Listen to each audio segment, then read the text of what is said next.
Ano ba yung plano nilang ipagawa? Naintindihan nyo ba? Kasi sinabi lang dito, meron kaming ipapagawa, meron kaming ipapa-operate. Ano ba ang pagkakaintindi nyo sa sinabi po ni Colonel Garma?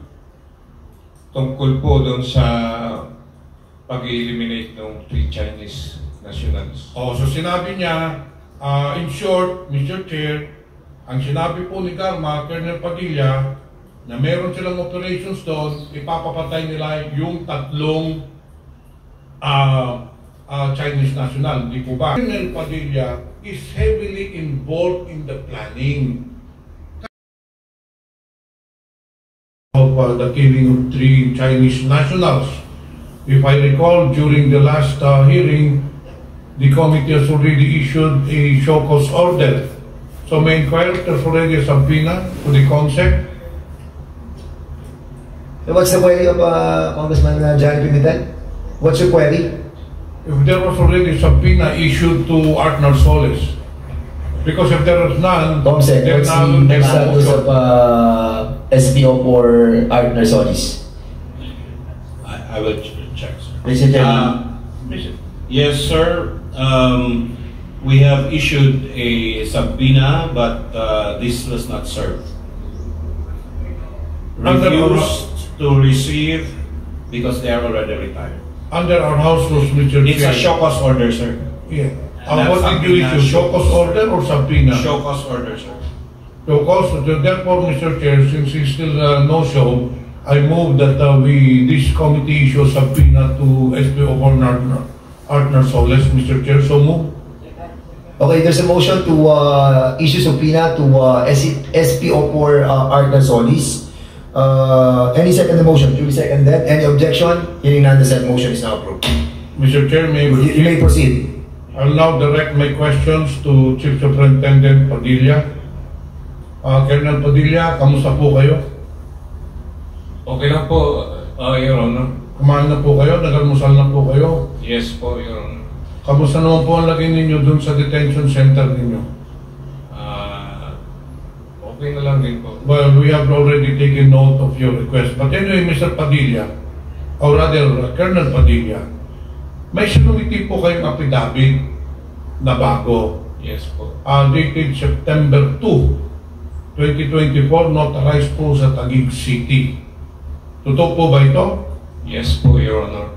If I will be given the chance, I can even submit an additional documents for that. Well, that will be upon the chair. But anyway, I have a copy of your affidavit, Colonel Padilla. And dito po ay may lagda po kayo sa 2 pahina. Ito po ay pirma po ninyo. Pinatutuhanan mo po ito na ito ay pirma ninyo yung sa affidavit po ninyo sa 2 pahina. Yes, Your Honor, Mr. Chair. At ito po ba ay lahat ng nakasaad dito, pinatutuhanan mo na lahat ito ay totoo? With all my knowledge, Your Honor, Mr. Chair. Ito ba, Colonel Padilla, itong affidavit na bago na sinumite sa komitiba, ito ba ay ginawa mo ng kusang loob o may nagudyok sa iyo na gumawa nito? Yes, Your Honor, Mr. Chair. Sariling at kusa ko pong ginawa.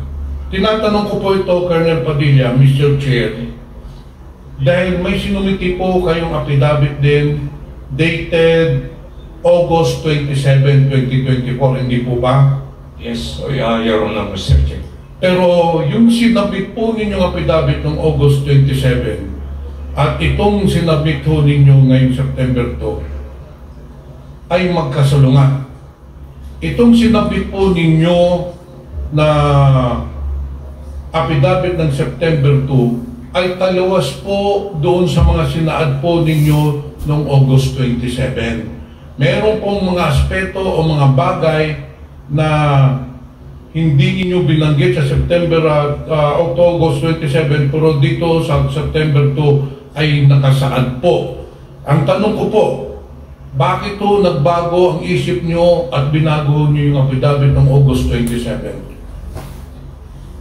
Pinag-iingatan ko po yung aking personal safety and that of my family. Ilang taon na po ba kayo? 64 po. Kailan mo kayo magre-retire? This coming November. September? November po. November, so 2 buwan na lang po. And that is why it is very appropriate that you should really retire on a high note. So I therefore strongly suggest that you should cooperate with this committee to maintain your integrity since you have served the government for several years. Ngayon, Colonel Padilla, ayon sa iyong salaysay, kayo ay naging superintendent or warden ng Davao Penal Colony from 2015 to 2018. So 3 taon po, hindi po ba? Yes, Your Honor, Mr. Chair. Ano ba ang trabaho ng isang warden? Pwede po bang pakisabi po dito sa... I am the overall in charge of the whole Davao Prison and Penal Park during that time. Your So Honor, overall in charge po, ano? So ibig sabihin, kayo ang tagapamahala ng buong Davao Penal Colony, hindi po ba? yes, Your Honor, Mr. Chair. Sa madaling salita po, kayo ang nagsusupervise, kayo po ang nagmamanage ng lahat ng gawain sa Davao Penal Colony, hindi po ba? Yes, Your Honor, Mr. Chair. So in short, meron pong kasabihan sa English, the buck stops here.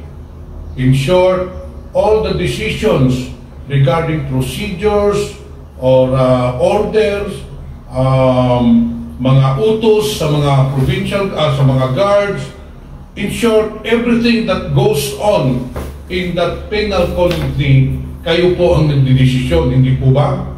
Yes, Your Honor, Mr. Chair. Ngayon, pupunta tayo doon muna sa nilipat ng mga Chinese national. Noong 2016 po, meron nung nilipat na 3 suspected Chinese drug lords or Chinese nationals who were charged with drug offenses.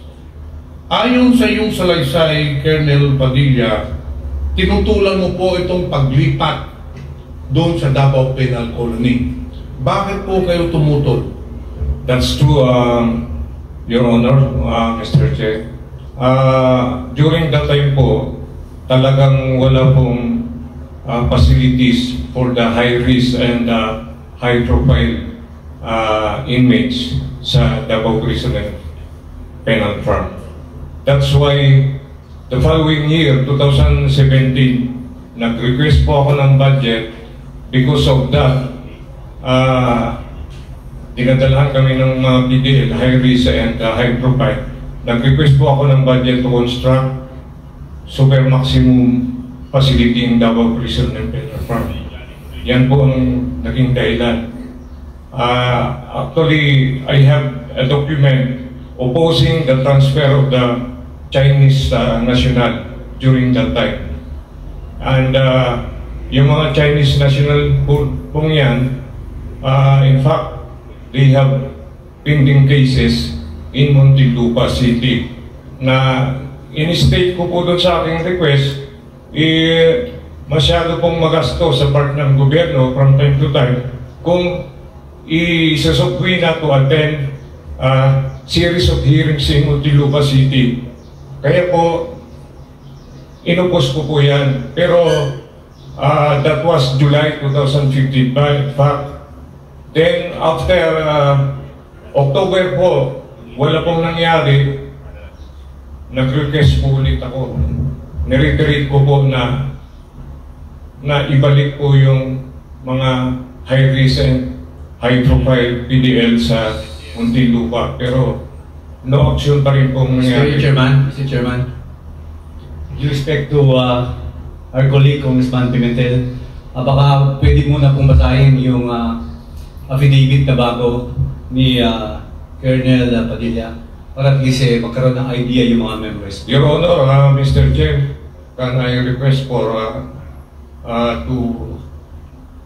for an executive session? May mga very sensitive po na issue po doon. 1 minute suspension.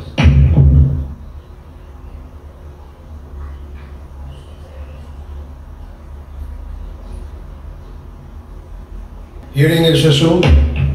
Your Honors, the parliamentary status is that interpellation was being, questions were being propounded to Colonel Padilla by Honorable Johnny Pimentel, and with an interjection made by our Senior Deputy Speaker, Don Gonzales, and he made a motion to read, ask the witness to read the affidavit that he has sworn and signed. Now, the parliamentary status that there is a pending motion. Mr. Chairman. Yes, Congressman Gonzales. Mr. Chairman, I move to withdraw my previous motion, Mr. Chairman. So, you are withdrawing, Yeah. Your Honor, your motion to ask read this, Colonel Padilla to read His his affidavit. Okay, so... Mr. Chairman, if I may. Have we given the copy of the new affidavit that was signed by Superintendent Padilla to all the members who are present today? Comsec? Ayan, that's the reason why they are asking for for that affidavit that has been given to this Quadcom. Can we ask the COMSEC to give first the members this about this new affidavit? Okay, please provide copies of the affidavit of current Superintendent Padilla to all our honorable members. And we will give you time to peruse over this. Perhaps also the previous affidavit that he made. Nabigyan sila lahat. And all other affidavits that we have in the Secretariat, please provide all the members present in our committee hearing today. So, Mr. Chair. Well, thank you, Mr. Chairman, for thank you, Congressman Aquino. Congressman Keith Flores. Mr. Chair, I heard Colonel Padilla again request for an executive session, and I'm reiterating my opposition to it, Mr. Chair, stating the grounds that his testimony does not include matters which may affect national security, nor does it contain any matters which is offensive to public morals or decency, Mr. Chair. I'm reiterating my opposition to it, Mr. Chair. Okay, there is a manifestation made by Congressman Keith Flores. In fact, it is an objection to the request of Colonel Padilla for a executive session. So, in the meantime, we can continue propounding questions based on the affidavit of Colonel Padilla that we have in our possession now, until maybe another information that he wants to reveal before this committee that is not included in his affidavit. So, in that case, we will proceed with the questioning and the interpellation to Colonel or Superintendent Padilla based on the affidavit that he has submitted before this committee. Is that all right, honorable members? Yes, Congressman Keith? Thank you. Congressman Ako? Mr. Chair. Congressman Ako, and then Congressman Palma. Congressman Ako, you're recognized. Mr. Chair, I would like to agree with the Honorable Keith Flores, simply because the questions to be asked will be pertaining to the statements he made in his affidavit, and this has been subscribed and sworn to, and therefore partakes of being an official document. Thank you, Mr. Chair. Thank you, Congressman Ako, for that manifestation. So now we will proceed with the... Mr. Chair. Yes, Congressman Palma, I'm sorry. Yes, Congressman Palma, you're recognized. With the permission of the Chair. Just to fast track the proceeding, may I just suggest that we give time first, with all due respect to the Honorable Pimentel, give time to Colonel Padilla to review his affidavit and whatever he wants to say, and then from there we can start the interpretation. Okay. Thank you, Congressman Palma. Yes, I am sure that Colonel Padilla is quite familiar with this affidavit, which he has subscribed and sworn to. You're not denying that it is your affidavit, correct, Colonel Padilla? Yes, Your Honor. Okay. Mr. Chair. So, if there are any information you wish to reveal before this committee that is not included in your sworn statement, perhaps we can discuss whether we can grant you the executive session that you have requested. Okay lang po ba yan? Maliwanag po yan, Colonel. Yun lang po ang talagang nalalaman ko sa pangyayari kasi I was really under pressure during that time. So, meron po nga akong documents na pwedeng ipakita na nagpapatuto doon sa sinasabi ko pong affidavit. Wala pong ibang pwede kong ikuha na hindi po talaga totoong nangyari. Yan lang po ang totoong nangyari kasi yung sinabi ko nga na may mga previous request ako, so na-sense ko talaga na it is really a major government anti-illegal drugs operations against that PDLs. Okay, we understand yung iyong statement, Colonel. In that case, we will now proceed with the interpellation. Mr. Chair, just one point of clarification. Palma. Colonel Superintendent Padilla, aside from your affidavit, do you want to say something which is important to this committee? Otherwise, the affidavit will suffice. Meron ka pa bang pwede i-reveal sa amin na importante? If you grant me Executive for session. some time in Today. executive session, Why don't you tell now? it will. Because the people is also waiting for your Yes, Your Honor. There's Mr. the service. But it will endanger my safety and of my family. Okay. That's why I'm asking. We perfectly understand your situation, Superintendent Padilla, and as you have committed to this committee that you will share more vital information in relation to the investigation of the Quad Committee. However, since Congressman Johnny Pimentel has already started propounding questions to you based on the affidavit that you have submitted, subscribed, and sworn to, then we continue with that until later we will grant you an executive session. Is that okay? Mr. Chair, Congressman Laco. pwede po bang malaman kay Superintendent Padilla yung bang impormasyon dito na ilagay nyo po dito sa affidavit nyo hindi pa kompleto? Yan lang po yung ayon sa aking nalalaman, Your Honor, Mr. Chair. Kung kompleto na po ito, bakit po kayo humihingi ng executive session?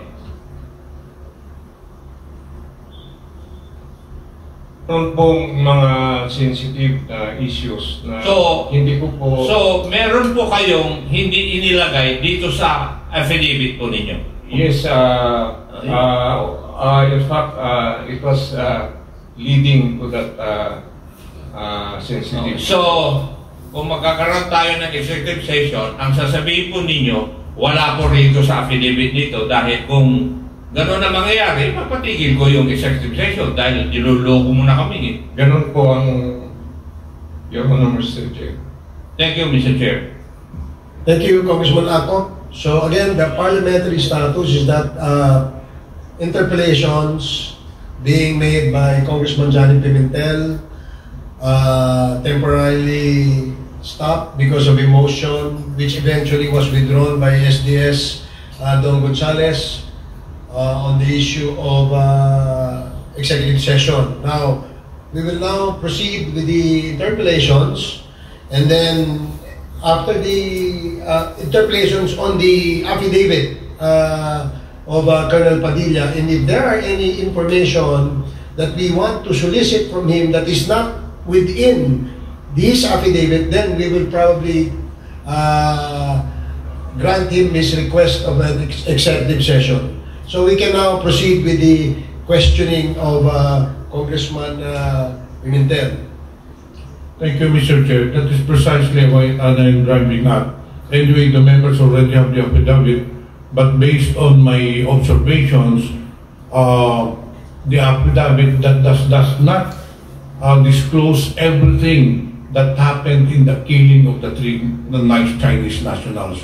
Anyway, ipagpatuloy ko po yung pagtanong ko. Naitanong ko na po kanina na nilipat na doon yung 3 Chinese national. Ang tanong ko po, may memorandum ba? Kanino galing yung memorandum sa paglipat ng Chinese national galing National Penitentiary going to the Davao Penal Colony? Yes, Your Honor, I have. Meron pong transfer order yan from the National Headquarters in New Bilibid Prison, escorted by personnel. Yun po ang sinusunod nung escort. Based on that order. Meron ng order, meron kang kopya po niyan. Mr. Chair, ang sunod ko po na tanong, pagdating doon ng Chinese national, saan mo nilagay, anong selda mo nilagay yung mga Chinese national? Sinipti ko po in one cell within doon pa rin sa prison disciplinary, part of prison disciplinary dormitory, since wala po kaming facility for the high profile and high risk PDL. Meron ho kayong mga ibang foreigners, hindi po ba? Bago dumating yung Chinese national, meron kayong mga foreign nationalities na nakakulong doon. Sila ba ay magkasama doon sa mga Pilipino na bilanggo o pinaghiwalay na? Pinaghiwalay po namin, Mr. Chair. Pero nakahiwalay, okay. Colonel Padilla, nakahiwalay ang Pilipino at saka yung mga foreign prisoners o PDLs. Saan nyo nilagay yung 3 Chinese national? Doon ba sa mga Pilipino o doon sa mga foreign nationals? Sa foreigners lang po. Okay. Mr. Chair, I just want to put it on record that the statement or testimony of Colonel Padilla fully corroborates with the statement of our resource person, Mr. Leopoldo Tan. Doon po sa affidavit ni Mr. Leopoldo Tan, na sinabi niya ang paragraph 12, yung 3 Chinese drug lords, nakabukod po sila. So, it just shows, Mr. Chair, that our resource person, Mr. Leopoldo Tan, was telling the truth. Kasi kinorroborate na po niya na nakabukod. Ngayon, alam na noon ninyo ang nangyari, hindi po ba, Colonel Padilla? Yes, Your Honor, Mr. Chair. Yung 2 pumatay na si Leopoldo Tan at saka si Andy Magdalaro ay nilipat ho ninyo sa Bartolina, hindi po ba?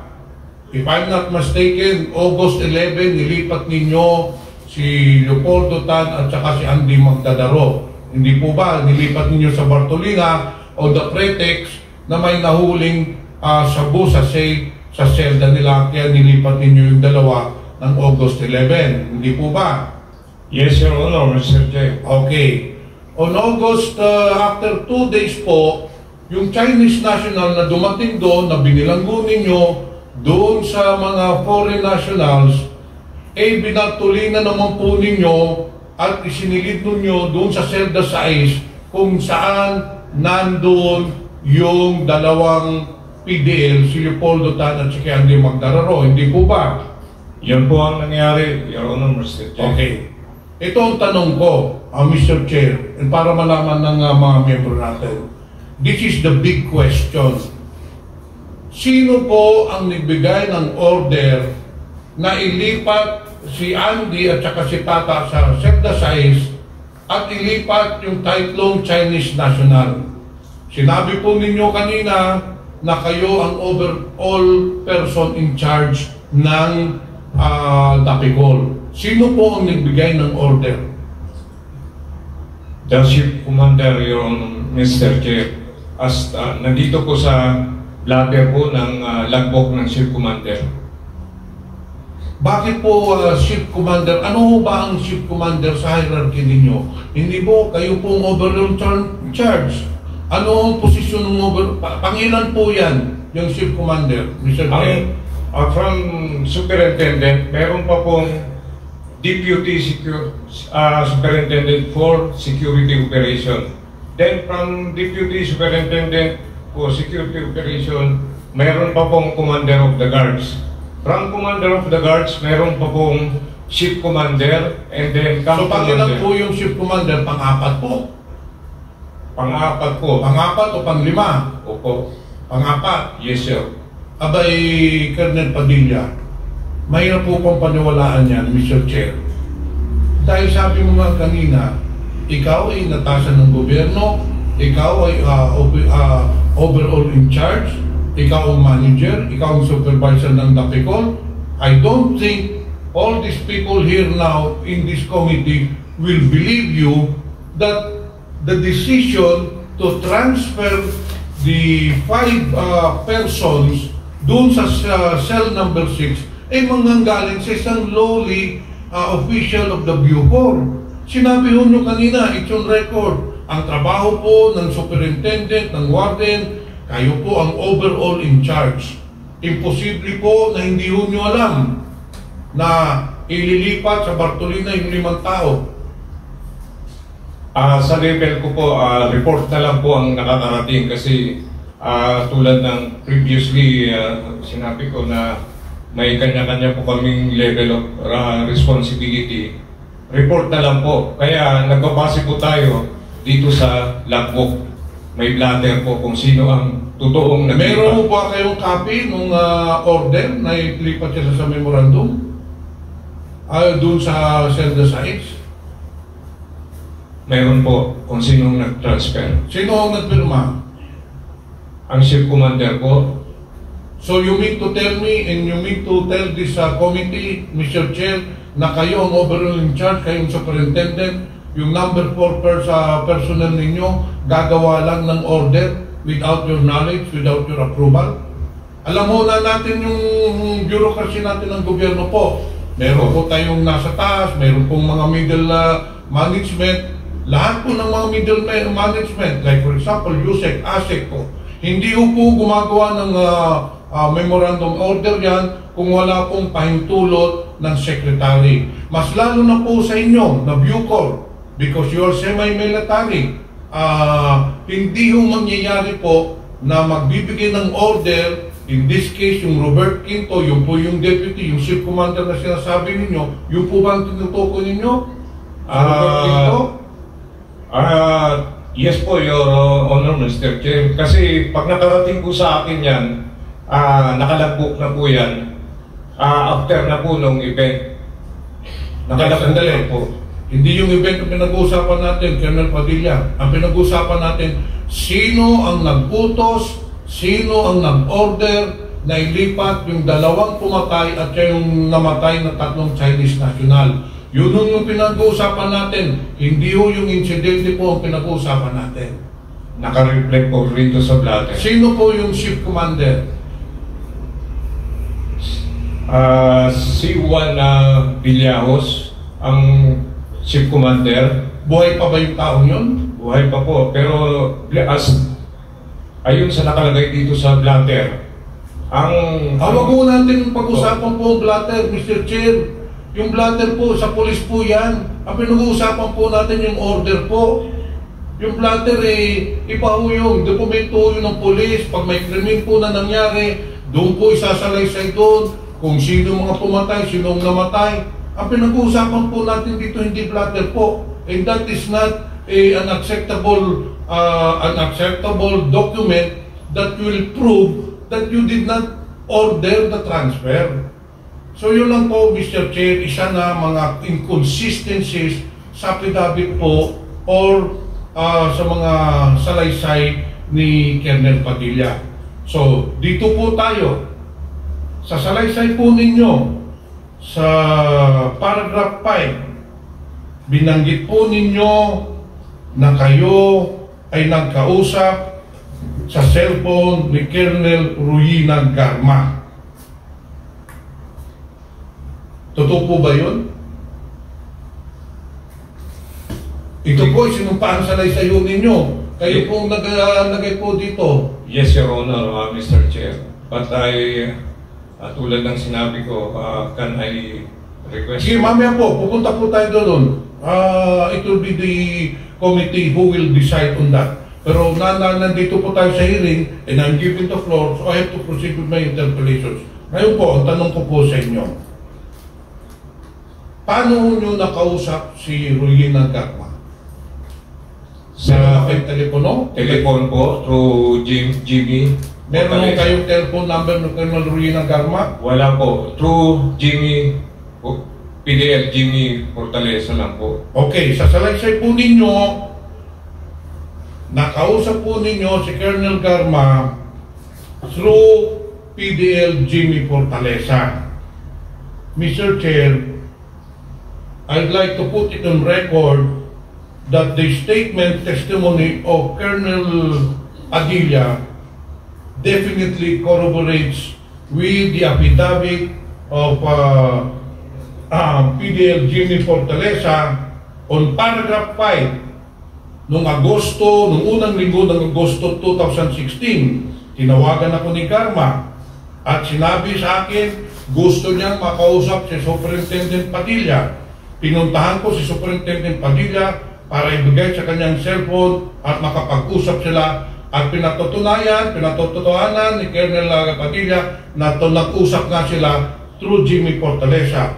So again, Mr. Chair, nagpapatunay lang to na yung resource person natin na si Jimmy Fortaleza ay nagsasabi po ng totoo. Ngayon po, Mr. Chair, ang tanong ko po, Colonel Padilla, nung nag-usap na po kayo ni Colonel Rowena Garma, ano ho ang sinabi niya sa inyo? Yun pong nakalagay po sa aking affidavit. Okay, babasahin ko po yung sinabi ni Garma. Sabi po ni Chief Garma, yung pong tawag ninyo, may mga tao kami dyan na gagawa at huwag mo na questioning.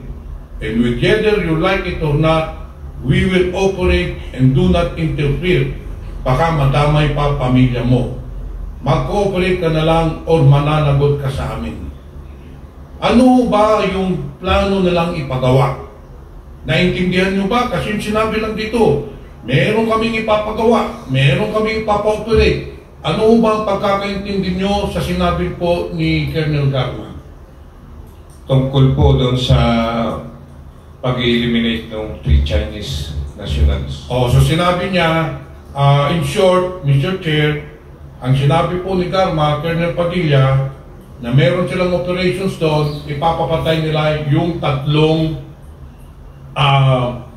Chinese national, di po ba? Yes, Your Honor, Mr. Chair. Okay. After noon po, pagkatapos inyo mag-usap ni Colonel Garma, sinabi niyo po kay Jimmy Fortaleza, sige, magkikita na lang kami ni Colonel Garma. Hindi po ba? Wala po akong matandang sinabi kong ganun. Ang natandaan ko po yung kung ano yung nilagay ko sa aking affidavit. Kasi during that time, talagang intense pressure na po ako kasi nangyari na yung sa Abuyog Leyte, yung prison facility rin po namin doon na pinasok rin po ng mga operatives. So Mr. Chair, ibig nyo sabihin, Colonel Padilla, na hindi nyo kilala, hindi kayo nagkita na ibinuwans ni Colonel Garma? Hindi po, kasi yung cellphone, hanggat maaari ayaw niyang makuha ko yung number niya. Kaya yung cellphone na binigay nila kay Jimmy Fortaleza ang ginagamit ko. Ayaw kong ma-identify yung kanyang number. Pero napaka-imposible po na napakalaking operation. Tapos through telephone lang po, Mr. Chair, isinunod po ninyo si Garma. Kilala po ba ninyo si Colonel Garma nung nag-usap po kayo? May first hand ba kayo? Just through a telephone call, naniniwala po kayo kagad? Alam na natin na marami yung scammer. sasabihin lang na ako si Colonel Garma, may operation ako dyan, meron kaming ipapatay. Lalo na ito, ang order is may papapatay kami dyan na Chinese national, ay naniniwala kayo kagad? Kahit na hindi nyo kilala yung tao? Kilala ko po siya, not personally, professionally, with her position as Deputy Chief of CIDG of Davao. So kilala po ninyo. Sabi nyo po kanina, hindi nyo kilala. So ngayon, Mr. Chair, pinatututuhanan mo na kilala mo si Colonel Garma. Sa position lang po, pero personally, wala po kaming, at saka doon lang po sa cellphone. Okay. Mr. Chair, pagkatapos na nag-usap kayo ni Garma, inutusan ka, huwag kang makialam, meron kaming operations dyan, may papapatay kami. Ano na ang sunod na nangyari? Nag-usap pa ba kayo ulit ni Colonel Garma? Wala na pong nangyaring pag-uusap pagtapos nun.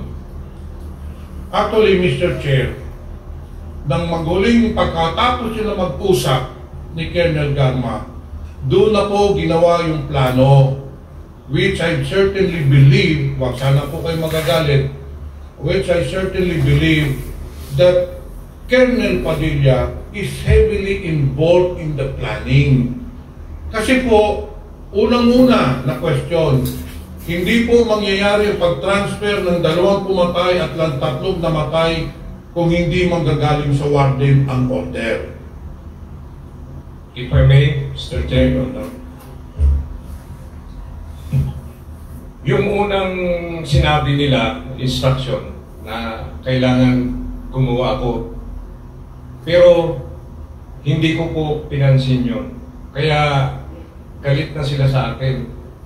Gumawa po sila ng ibang strategy. Kasi parang nababagalan sila sa akin. Wala po akong ginagawa. Hindi po ako kumikilos during that time. So, gumawa sila ng another strategy na parang linay nila ako sa pangyayari. Kasi, pardon, Mr. Chair, please proceed. Kasi po, sinipti ko talaga yan dyan sa prison disciplinary. Yung prison disciplinary ay yung foreigner cell. Within the prison disciplinary din po yun. Kabilang cell na lang. Kaya po, nung gumalaw na sila, may mga operations na kuan, blind na po ako roon. As I said, nakalagbo po lahat sa blatter. Yung pati pagbitbit nila sa kabila without my consent. Ganun po ang nangyari. Kumbaga, parang minadali na po nila yung operation na yun. Renaissance na nila ako dahil hindi ako gumagalaw. Gumawa sila ng sariling strategy. If I may... Ano yung sabi ni Colonel Padilla? Sila. Ginawa nila, gumawa sila. Sino po itong sila? Yun na po, involved na po yung 2 PDL at behind that, hindi ko na po alam kung may... Sandali, Mr. Chair. Kayo po ang warden. Yung 2 PDL bilanggo po. Sila ba magde-decide na sila nilipat sa Bartolina? Sila ba magde-decide na sila ang gagalaw? Yung ganito po para mabigyan po ng buong overview of picture lahat ng tao po dito. Itong nangyari pong insidente nito, kung ihambing po natin sa pelikula, yung 2 tao, si Andy Magdadaro at saka si Leopoldo Tan, mga aktor po yun. Ngayon, yung executive producer po ng insidenteng punto, si Colonel Reyna Garma. Ngayon, ang executive producer, nag-uutos lang po yan. Pero ang floor director dito, ang executive director po dito, si Colonel Padilla. It happened within his premises. He is the man in charge. I do not believe that there was no order coming from him. At saka sinasabi po niya ngayon, gumagalaw sila. Gagalaw ba yung 2 PDL doon sa loob ng kulungan na walang pahintulot ng warden?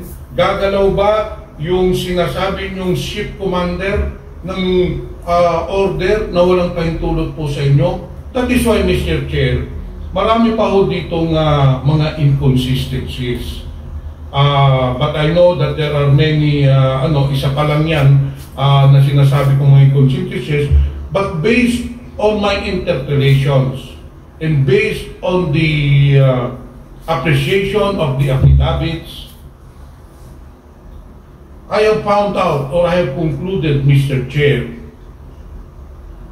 that the affidavit of Colonel Padilla corroborates with the affidavit of Mr. Leopoldo Tan with regards to the Chinese nationals. I also conclude, Mr. Chair, that his testimony corroborates with the affidavit of Jimmy Fortaleza. Inamin na ho niya na nakausap niya si Garma dahil kay Jimmy Fortaleza. However, I believe that Colonel Padilla is holding more information vital to this hearing. Hanggang doon po lang kayo, yung affidavit po ninyo, Mr. Chair, hanggang doon lang po kayo kay Garma.